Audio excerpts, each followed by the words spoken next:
When did Russia's war against Ukraine begin? But why should 2014 be considered a countdown to the Russian-Ukrainian war? Because in 2014 Russia occupied the Crimean Peninsula. Although there was no full-scale armed invasion as in 2022, it was still a war. And here is why. In 2013, Russian General Valery Gerasimov, chief of the General Staff of the Russian Armed Forces, published an article, the ideas of which will later be called the Gerasimov Doctrine. Looking back, everything described in this article is an instruction on the creeping seizure of Ukraine. The idea of modern war in the version of the Russian general is that it takes place not in the open, but with the help of manipulative methods. For example, one of the tools of hybrid warfare under Gerasimov is the creation of a network of so-called public organizations in the enemy's territories. The goal is to spread sleeping agents, create sabotage groups on enemy territory, and prepare the ground of anti-state uprising. The occupation of Crimea took place against the background of the 2013-2014 protests in Kiev, called the Revolution of Dignity. At the end of 2013, Ukraine was preparing to sign an association agreement with the European Union. At the last moment, the Ukrainian political elite turns 980 degrees, gives the back of the agreement with the European Union, and draws attention to the customs union formed by Russia, which includes only Russia, Belarus and Kazakhstan, such a mini copy of the USSR. As a reaction to this, in November 2013, Kyiv residents come out to protest. The slogan is "Ukraine is Europe." A week later, the authorities violently disperse the action of students. This causes even more indignation of society. Now many more Ukrainians protest against police brutality. At the same time, Russia is launching an information war against Euromaidan. Supporters of the European direction of development are called drug addicts and Nazis. The slogan "Ukraine is Europe" is contrasted by Russian propaganda with the narrative of infringement of the rights of the Russian-speaking population of Ukraine. In fact, Ukraine was a de facto bilingual country. And in private communication, everyone freely communicated in Russian. On the Maidan, everything ends with the shooting of protesters. President Yanukovych, fearing responsibility, flees to Russia. There is actually no government in Ukraine. At this point, Russia launches an invasion of Ukraine, according to the principles of hybrid warfare described by Gerasimov.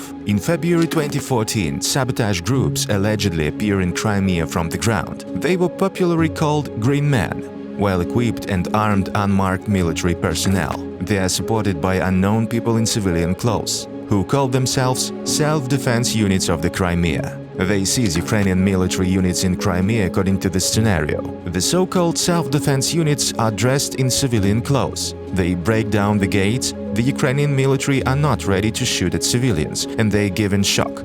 Then armed green men come after civilians and take power into their own hands. This is how Russian saboteurs take control of all military units and administrative buildings in Crimea. And in a couple of weeks, Russia is holding a pseudo-referendum in the occupied Crimea. A referendum organized in 2 weeks, without access from international observers, and even at gunpoint, is not recognized by the civilized world. But for Russia, this formal reason is enough to declare Crimea Russian. Putin publicly declares that there were no Russian military personnel in Crimea. However, later photos of Russian military personnel awarded medals for the so-called return of Crimea will appear online. Date: February 20th, 2014, March 13th, 2014. Interestingly, on February 20th, Viktor Yanukovych was still in Ukraine. Therefore, the argument that Russia acted in response to the so-called coup in Kiev is a lie. This detail reveals the truth that the Russian Federation acted according to a previously approved plan of attack. But not everything stops in Crimea. According to the same scheme, civil rallies, seizure of administrative buildings, Russia occupied 2 eastern regions of Ukraine, Donetsk and Luhansk. The events that took place in Kramatorsk and Slavyansk were crucial. On April 12th, about 15 unidentified men in army equipment and well-armed seized the Kramatorsk City Police Department. Immediately after the building is surrounded by militants, people in civilian clothes and titushkas come there and tear the flag of Ukraine from the building. Apparently, this scenario assumed that it was the civilian protesters who should show political will. This is how the uprising of the people of Donbass was staged. The video of this capture became widely known due to the fact that one of the militants on the recording ordered journalists to move behind the parabric, that is, behind the curb. In Ukraine, the majority learned the meaning of this word after this incident, which gave out the rebels as visiting Russians. On the same day, a group of militants led by Girkin, mostly participants in the Crimean events, captured Slavyansk. At about 9 a.m., two buses with about 20 armed militants drove up to the building of the Slavyansk City Department of the Ministry of Internal Affairs, which seized the institution.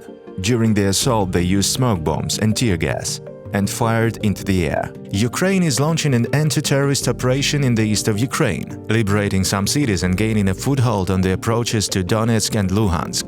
In fact, the deterrence of Russian hybrid groups from further expansion begins. Russia launches a propaganda message that Crimea wanted to join. And in the east of Ukraine, local miners and tractor drivers are fighting. However, militants with Buryat appearance or Moscow pronunciation are constantly caught in the lenses of TV cameras, and they are fighting with Russian weapons. On July 17th, a passenger plane is shot down on a flight Amsterdam-Kuala Lumpur. 298 people are dead. An international investigation team proves that the plane was shot down by a Russian air defense system missile Buk. Such equipment cannot be purchased in the store. In February 2023, the ECHR recognized that Russia exercised effective control over the temporarily occupied territories of Donbas from May 11, 2014 until at least January 26, 2022.